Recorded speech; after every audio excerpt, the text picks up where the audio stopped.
Good morning বন্ধুরা, welcome to my channel. আমি সোমা নতুন একটি ব্লগ নিয়ে চলে এসেছি তোমাদের কাছে। কেমন আছো তোমরা সবাই? আশা করি নিশ্চয়ই সবাই খুব ভালো আছো, সুস্থ আছো। আর আজকে হচ্ছে রবিবার। মেয়ের সকালবেলা ভোরবেলা কোচিং ছিল, কিন্তু এত ঠান্ডা পড়েছে না আমাদের এখানে, ঠান্ডায় ওর মাথা ফাতা যন্ত্রণা করছিল, ওই জন্য ভোরবেলা আর পাঠাইনি। এখন আরেকটা কোচিং আছে, এখন কোচিংয়ে দিয়ে আসছি। আর এখন সংসারে বাসি কাজকর্ম। 9:45 বাজে, দেখো ঘড়িতে 9টা বাজতে 10 মিনিট বাকি, মানে 8:40-35 এরকম বাজে। এখন থেকে ব্লগটা স্টার্ট করছি। আর এখন আমি ওকে দিনে সমস্ত বাসি কাজকর্ম আমার সারা হয়ে গেছে, এখন কোচিংয়ে দিয়ে আসবো, দিয়ে এসে তারপর বাকি কাজকর্ম করব। তো চলো ওকে দিয়ে আসা যাক। এই যে ও রেডিও হয়ে গেছে। শীতের সকাল থেকে রাত পর্যন্ত সংসারের কাজগুলো গুছিয়ে সময় মতো করে নিলাম। আজকে এটাই শেয়ার করব তোমাদের সঙ্গে বন্ধুরা। তো দেখো, মেয়েকে কোচিনে দিয়ে এসে সবার আগে মুনমুনিকে স্নান করিয়ে খেতে দিয়ে দিলাম, নাহলে ও চিৎকার শুরু করবে। আর আজকে একটু ক্লিনিং করব, তো ওই জন্য দেখো যা যা ডাস্টিং করার এগুলো না প্রত্যেক দিনই স্নান করতে যাওয়ার আগে মুছি। তো চাদর ফাদর আজকে একটু বিছানার পাল্টাবো, তাই এগুলোকেই যা যা একটুখানি ডাস্টিং করার সেগুলো আর কি করে নিচ্ছি। যা যা মোছার, ফটো টটো, টিভি, সেটটপ বক্স, খাট, আলমারি, এগুলো না প্রত্যেক দিন স্নান করতে যাওয়ার আগে মুছি। কিন্তু এগুলো আর প্রত্যেক দিন একই জিনিস তো আর দেখানো যায় না, তাই দেখানো হয় না তোমাদের। কিন্তু এগুলো প্রত্যেক দিনে এই কাজগুলো আমি করি, তো সেটাই করে নিচ্ছি। সমস্ত আসবাবপত্র যা যা আছে, খাট ঠাট, এই যে দেখো ওয়াইন চেনটা, টিভি, সেটটপ বক্স, সমস্ত কিছু এখন মুছে নিচ্ছি। মুছে নিয়ে তারপরে একেবারে বিছানার চাদরটা পাল্টাবো। আর এই সব করতে করতেই না মেয়েকে আনতে যাওয়ার সময় হয়ে যাবে, ওই জন্য জামাটা আর চেঞ্জ করিনি, একেবারে ওকে দিয়ে এসেই কাজে লেগে পড়েছি। আর এর মাঝখানে বরকে একটুখানি ব্রেকফাস্টও করে দিয়েছিলাম, ম্যাগি। আজকে যেহেতু সানডে, ভেবে তো ছিলাম বর এসে খাবে, কিন্তু বর বললো যে তার আসতে অনেক দেরি হবে, ওই জন্য সে আর আজকে বাড়িতে খাওয়া দাওয়া করবে না, বাইরেই খেয়ে নেবে। এক তো এত প্রচণ্ড ঠান্ডা, তার মধ্যে এসে না রাত্রিবেলায় সকালে রান্না করে, সেই সকালের রান্না ভাতগুলো আর রাত্রিবেলা খাওয়া যায় না, ঠান্ডা বরফ হয়ে থাকে, ওই জন্য সে আর আজকে খাবে না। তাই আমাদের রান্নার আজকে সেরকম কোনো চাপ নেই। মেয়ে তো প্রথমে বলেছিল যে চিকেন করতে, কিন্তু আজকে আর বললাম আমার আর তোর জন্য আজকে আর কিছু করব না, ওই একটু সিদ্ধ ভাত করে নেবো।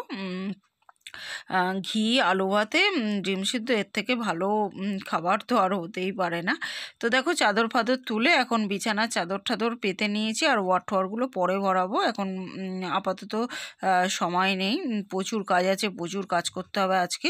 তো দেখো একটুখানি সাইড দিয়ে দেখতে পেলে তো, ওইটা হচ্ছে বরমশাই এখন অফিসে বেরাচ্ছে। আর আমি এখন চাদরগুলো পরে কাচবো। এখন আপাতত সার্ফ টাফ জল টল নিয়ে এসে বাথরুম দিয়ে 1 বালতি কাচার ভেজাবো, কিন্তু কাচবো 2 বালতি। ওই যে কাচতে গিয়ে 1 বালতির জায়গায় 2 বালতি বেরিয়ে যাবে, তো সেটাই আর কি। এই ভিজিয়ে রেখে যাব। এখন অলরেডি মেয়েকে আনতে যাওয়ার সময় হয়ে এসছে আমার। তো আমি এখন জামা কাপড়গুলো ভিজিয়ে দিয়ে বাথরুমে একটু জল টল তুলে তারপরে মেয়েকে আনতে যাবো। মেয়েকে নিয়ে এসে তারপর কাচাকাচি মাঝামাঝি, প্রচুর বাসন বেরিয়েছে, সেই বাসন টাসনগুলো মাজবো আর কি। কালকে তো হসপিটালে গেছিলাম, আমার ব্লগে দেখিয়েছিলাম। তো বাসন টাসনগুলো না আর এই ঠান্ডার মধ্যে রাত্রিবেলা এসে আর মাজা সম্ভব না, এত ঠান্ডা পড়েছে না। আর আমাদের এখানে জল টল এত বরফ হয়ে থাকে, মানে জলে হাত দিলে বাসন মাজছি না কি করছি কি ধরছি কিছু আর বুঝতে পারবো না, হাত প্রায় অবশ হয়ে যাবে, ওই জন্য আজকেই বন্ধুরা দেখো, একটা ধোয়া কাচা চাদর পেতে দিয়েছি বিছানায়, যা যা ডাস্টিং করার ছিল ডাস্টিং করে নিয়েছি। করে নিয়ে এখন দেখো ধোয়া কাচা চাদর পেতে নিয়েছি। ধোয়া কাচা চাদর পাতলেই ঘরের লুকটা চেঞ্জ হয়ে যায়। আর হলুদ রঙের চাদর পেতেছি, yellow is my favourite colour. চলো বিছানাগুলো গুছিয়ে নিই ফটাফট। তো বন্ধুরা দেখো, এখন বাজে পুরো 11:10, মানে পুরো 11টা বাজে। আর এই যে বিছানাপত্র গুছিয়ে দিয়েছি, বালিশের ওয়ারটা এখন পরালাম না, সময় নেই, পরে পরাবো, বিকালবেলা কি সন্ধ্যাবেলা যাই হোক। আর এখন মেয়েকে আনতে যাচ্ছি। চলো মেয়েকে এনে তারপরে কাছাকাছি আছে, বাসন মাজা প্রচুর তো বেরিয়েছে দেখতেই পেলে, এই দেখো এখন কাচার এক বালতি ভিজিয়েও দিয়েছি, আর এখানে প্রচুর বাসন আছে, এই বাসন টাসন মাজতে হবে, এসে সমস্ত কাজ করব, তারপর রান্না করব। বর আজকে দেরি করে আসবে, আজকে সানডে, কিন্তু সানডে তো এসে লাঞ্চ করে, তাই আর সকালে রান্না করিনি। কিন্তু বর আজকে দেরি করে আসবে বলে গেল, বললো অনেক দেরি হবে, সেই সন্ধ্যা হয়ে যাবে, শীতের কাল তো, আর সন্ধ্যাবেলা এসে ভাত খাবে না বললো। তাই আর আমার আর মেয়ের জন্য আর কি করব, ওই ডিম সিদ্ধ আলু সিদ্ধ ভাতই করব, ঘি দিয়ে খেয়ে নেবো, সেসব পরে করব। তার আগে সংসারে যত যাবতীয় কাজকর্ম আছে সেগুলো করব। বিয়ে বাড়ি থেকে এসে সব জিনিসপত্র উল্টা পাল্টা হয়ে পড়ে আছে, সেগুলোকে গোছাবো, অনেক কাজ আছে। চলো আপাতত মেয়েকে নিয়ে আসি। তো দেখো এখন মেয়েকে কোচিং থেকে নিয়ে অটোতে উঠে পড়েছি।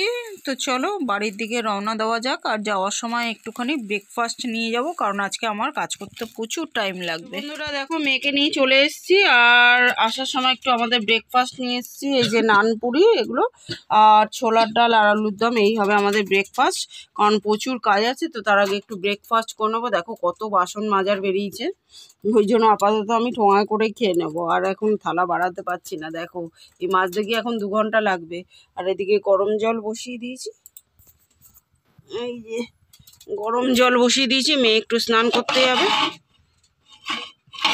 গরম জল হতে হতে আমাদের ব্রেকফাস্ট হয়ে যাবে, তারপর মেয়ে স্নান করতে যাবে, স্নান করে আসলে আমি কাজ করব। এক বালতি কাঁচা ভিজিয়েছি, কাচবো মাজবো, প্রচুর কাজ, আর আমাদের জন্য সিদ্ধ ভাত করব। তুমি খাবে? খাবে? নাও, কি খাবে? নাও খাও। ওকে তো জল দিস নি, শোনো, একটু জল দে ওকে।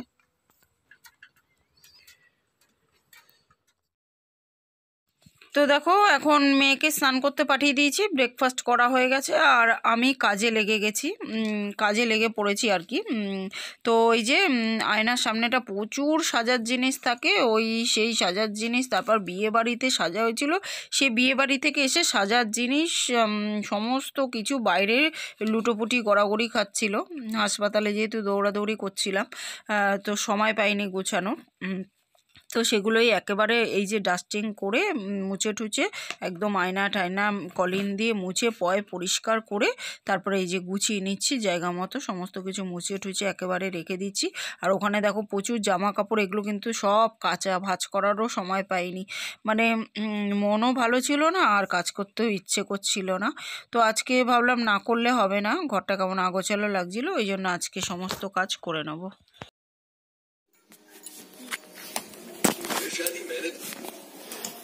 তো বন্ধুরা দেখো এর ভেতরটাও গুছিয়ে দিলাম, বিয়ে বাড়ি ঠিয়ে বাড়ি গেছিলাম তো সব উল্টো পাল্টা হয়েছিল সাজার জিনিসগুলো, ওগুলোও গুছিয়ে দিলাম। আর এই যে আয়নার সামনেটাও, এখানে এই রেগুলারে সাজার জিনিস থাকে, ওইখানটা চেয়ারের ওপরটা, এগুলো সব গুছিয়ে দিলাম। আর এই আয়না টায়নাও মুছে পরিষ্কার করে দিলাম। আর মেয়ে এখন স্নান করে এসে টিভি দেখছে। চলো আমি কাচতে যাই, বাসন মাজতে যাই। তো দেখো এখন কাচতে চলে এসেছি, আর এই যে ভিজিয়ে গেছিলাম সেই এক বালতি এখন আগে কেচে নেবো, কেচে নিয়ে আরও এই যে এক বালতি কাচার জন্য বের করে ফেলেছি, সেগুলোকে ভিজিয়ে দিয়ে বাসন টাসনগুলো এই যে দেখো গামলায় 1 গামলা, তো এগুলোকে ভিজিয়ে দিয়ে তারপরে ওই বাসন মাজতে তো এখন প্রায় ঘন্টাখানিক লাগবে, এত বাসন বেরিয়েছে। তো ওই মাজতে 1 ঘন্টাখানিক হয়ে যাবে, এগুলো জামা কাপড়গুলো ভিজে যাবে, তারপরে আবার ওগুলোকে কেচে নেবো।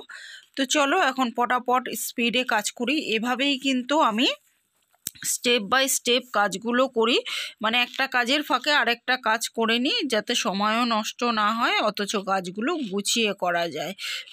তো এভাবে কাজের ফাঁকে কাজ করে নিলে স্টেপ বাই স্টেপ যদি সাজিয়ে করা যায় তাহলে কিন্তু সময় অনেকটা বেঁচে যায়, সময় নষ্ট হয় না, আর কাজগুলোও কিন্তু গুছিয়ে করা যায়। তো দেখো এখন 1 বালতি জামা কাপড় কেচে নিয়েছি, চলো এগুলোকে মেলে নিই, মেলে দিয়ে বাসন টাসনগুলো মাজবো।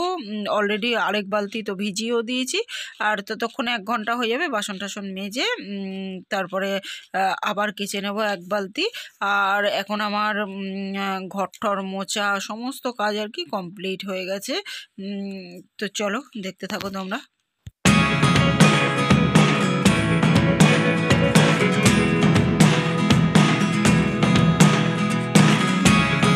Never really know what's going on. Look at me sometimes like all you want to do is run.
দেখো এখন বাসন টাসন মাজাও হয়ে গেছে, আর এই যে আরেক বালতি যে ভিজিয়েছিলাম সেগুলোও কাঁচা হয়ে গেছে, আর সেগুলোকে এখন মেলে নিচ্ছি। প্রচুর কেচেছি, টান করে মেলার জায়গা হচ্ছে না। আগে একটা দড়ি ছিল তাও জায়গা হতো না, এখন দুটো দড়ি টানিয়েছি তাও জায়গা যেন কম পড়ে যাচ্ছে।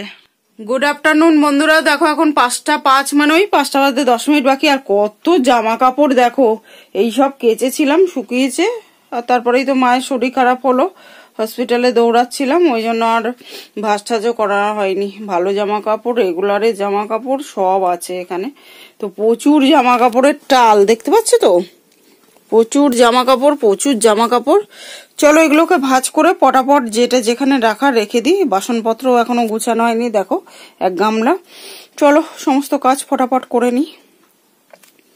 আর তখন তো ওই জায়গাটা গুছিয়ে দিয়েছিলাম, দেখো এই যে এখানটা সাজার জিনিসই সব, প্রচুর জামা কাপড় সব এখানটা শুকিয়েছিল, সেগুলো এতদিন এই দৌড়াদৌড়ি হসপিটালে হচ্ছে ওই জন্য পারিনি। চলো গুছিয়ে নিই এগুলো।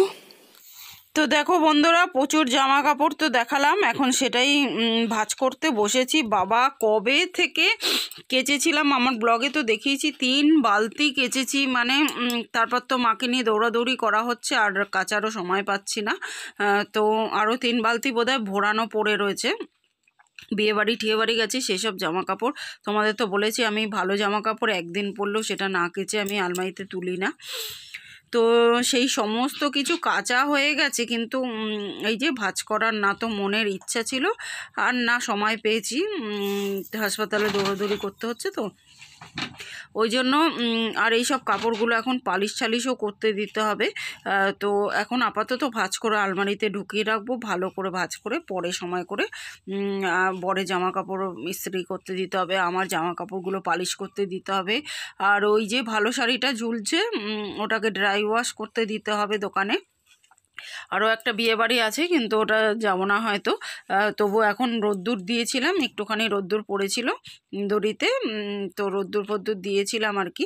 বিয়েবাড়ি থেকে এসে পরের দিনই আর কি রোদ্দুর দিয়েছিলাম, কিন্তু আর আলমারিতে তোলা হয়নি। তো আপাতত এখন তুলে রাখবো, ভালো করে রোদ্দুর দেওয়া হয়েছিল, দড়িতে একটু রোদ্দুর পড়েছিল। তো আপাতত এখন তুলে রাখবো, পরে ড্রাই ওয়াশ করে নেব যদি না যাই। আর আমাদের ফ্রিজটা আগে তো ওই দিকে ছিল না, এই দিকটা ছিল যেখানে এখন রান্না করি। তো বলেছি আমার ব্লগে যে আমার রান্নাঘর আলাদা আছে, কিন্তু আমি আর এখন ওখানে রান্না করি না, ঘরেই রান্না করি। তাই ফ্রিজটা এখান থেকে সরিয়ে ওইখানে রাখা হয়েছে। সেটাই আর কি লাইন থেকে ওই দিকে লাইন করা আছে যেহেতু ফ্রিজের, ওই লাইনটাই আর কি টেনে এদিকে নেওয়া হয়েছে। তো তাই তারটা দড়ির সঙ্গে আর কি এরমভাবে টেনে নেওয়া হয়েছে। তো চলো আপাতত সমস্ত কিছু ভাঁজ টাজ করে জায়গা মতো গুছিয়ে দেবো, আর যেগুলো আলমারিতে ঢুকিয়ে নেবো। উফ বাবা, কতদিন পরে যে জামা কাপড়গুলো ভাঁজ করার সময় পেলাম সে আর বলার মতো না। ভাঁজ করে যেন একটা অদ্ভুত শান্তি ভেতরে কাজ করছে। সব সময় সব কাজ গুছিয়ে করি তো, আগোছালো থাকলে নিজেরই যেন কেমন লাগে। গুড ইভিনিং বন্ধুরা, দেখো এখন 8টা বাজে, আর এই যে হাজব্যান্ড সবে এলো। আর ওইদিকে দেখো চাদর ফাদর পাল্টেছি, সব ভরিয়ে রেখেছি কাচার, যখন যেরকম সময় পাবো। এখন তো আজকে তো 2 দড়ি মেলে রেখেছি, কেচেছি, এখনো বাইরে মেলা আছে। এত ঠান্ডা না, যদি ঘরে আনি না আমাদের শরীর খারাপ হয়ে যাবে, ওই জন্য ঘরে আনলে আমাদের শরীর খারাপ হয়ে যাবে, ওই জন্য এগুলো কাচার ভরিয়ে রেখেছি, পরে সময় পেলে কাচবো। আর দেখো 2 দড়ি এখনো মেলা, বাইরেই থাক, একদম শোয়ার আগে তুলবো।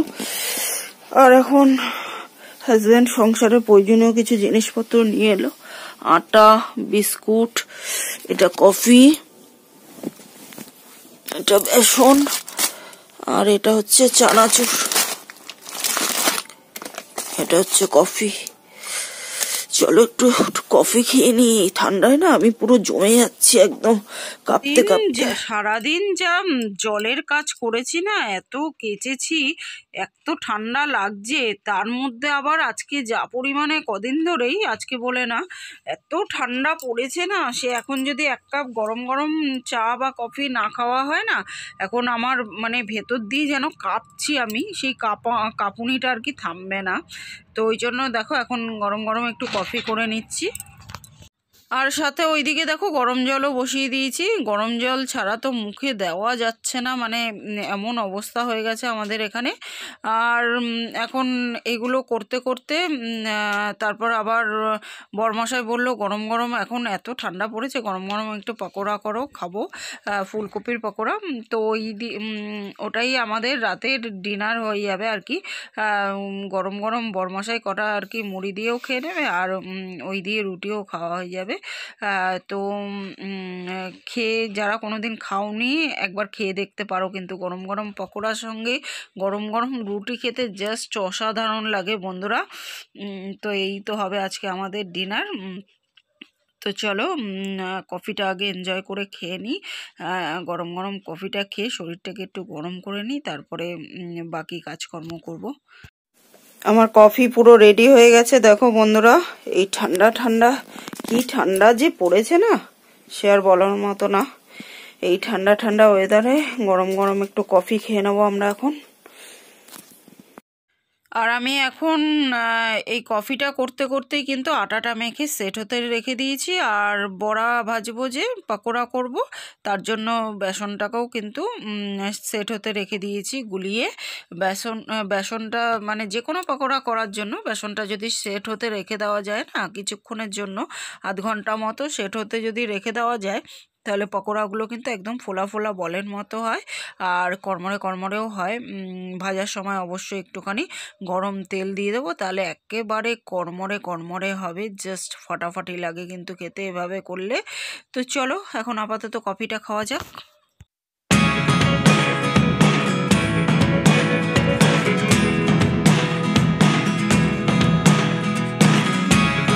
Never really know what's going on. Look at me sometimes like all you want to do is run. Hear me out. তো দেখো কফিটা একটুখানি সিদ্ধ হতে বসিয়ে দিয়েছি, ওই যে দেখা যাচ্ছে, একটু ভাপিয়ে নেবো হালকা করে, তাহলে কি হবে, গ্যাস অম্বল হবে না। কারণ কফি খাওয়া মানেই তো গ্যাস অম্বল হওয়ার চান্স একদম 100% থাকে। তো এভাবে একটু ভাপিয়ে নিয়ে জলটা ফেলে দিলে আর গ্যাস অম্বল হবে না, সেটাই করছি, ভাপাতে বসিয়ে দিয়েছি। আর আমি এদিকে সংসারে প্রয়োজনীয় জিনিসপত্রগুলো যে এনেছে বরমশাই, সেগুলোই আর কি ঢেলে ঢেলে নিচ্ছি জায়গা মতো। ওখানটা আমি আটা রাখি, আটার বালতি, তো সেটাই রেখে দিলাম। আর এখন চানাচুর ফানাচুর বিস্কুট মিস্কুট প্রচুর কিছু এনেছে, সেগুলো এখন ঢেলে নেবো। ততক্ষণ সিদ্ধ হতে থাক। বেসন তো সেট করতে রেখে দিয়েছি, জাস্ট গরম তেলটা একটু দেব, বেসনের মধ্যে ফেটিয়ে নিয়ে বড়াগুলো করে নেবো। মানে গরম গরম সন্ধ্যাবেলা একবার কিন্তু করে বরমশাইকে মুড়ে খেতে দিয়ে দিয়েছিলাম, এখন গরম গরম করে নেবো। তার সাথে রুটিটাও করে নেবো, গরম গরম পকোড়া আর গরম গরম রুটি। বললাম তো, যারা কোনো দিন খাওনি অবশ্যই একবার ট্রাই করো, জাস্ট ফাটাফাটি লাগে। তো চলো করে নিয়ে দেখাচ্ছি। Things I want to know. Secrets start in your heart so slow. But if you don't wanna tell me now, I guess I'll never know. Here we go, turning all the wrongs into rights. Here we go, you can take me there tonight. Whoa, this life is all we know. Whoa, I can't stay if you can't let it go. I never really know what's going on. And even when you're next to me, I feel like you were gone. It's all the things you never show. They're all the things I want to know. Secrets start in your heart so slow. এই যে গরম গরম ফুলকপির পকোড়া করে নিয়েছি। এই হবে আজকে আমাদের ডিনার, গরম গরম রুটি আর পকোড়া। তো চলো বন্ধুরা, অনেকটা রাত হয়ে গেল, আসলে বর অনেক রাতে এলো তো, আর রাতে এসে বললো যে পাকোড়া খাবে, তাই একটু রাত করেই করলাম। তো দেখো এই যে 11:30 বাজে, কালকে আবার মায়ের MRI হবে, আমাকে যেতে হবে হসপিটালে সকালবেলা। ওদের জন্য একটু কোনো মতে রান্না করব, ওরা তো বলছে খাবে না, আমরা বাইরে, বর বলছে আমি বাইরে খেয়ে নেবো, মেয়ে বলছে তাহলে আমার জন্য করতে হবে না, এই করছে, ওরা ডিসিশান নিই কী খাবে, সেই খাবার টাবার রেডি করে আমি চলে যাবো। আবার সকালে মেয়ের কোচিং আছে, কোচিং থেকে এসে বাসে কাজকর্ম করে ওদের খাবারটা রেডি করে দিয়ে আমি আবার বেরিয়ে যাবো। তো চলো বন্ধুরা, আজকের মতো এই পর্যন্তই, আবার দেখা হবে নতুন দিনের সঙ্গে নতুন ব্লগ নিয়ে। ততক্ষণের জন্য সবাই খুব ভালো থেকো, সুস্থ থেকো, আর আমার ভিডিওটা ভালো লাগলে লাইক, শেয়ার, কমেন্ট করে চ্যানেলটাকে সাবস্ক্রাইব করে দিও। তো আজকের মতো গুড নাইট এভরিওয়ান, টাটা। আর মাকে হয়তো আর একদিন দুদিনই রাখবে, কারণ ডাক্তাররাও আর হসপিটালে রাখতে চাইছে না।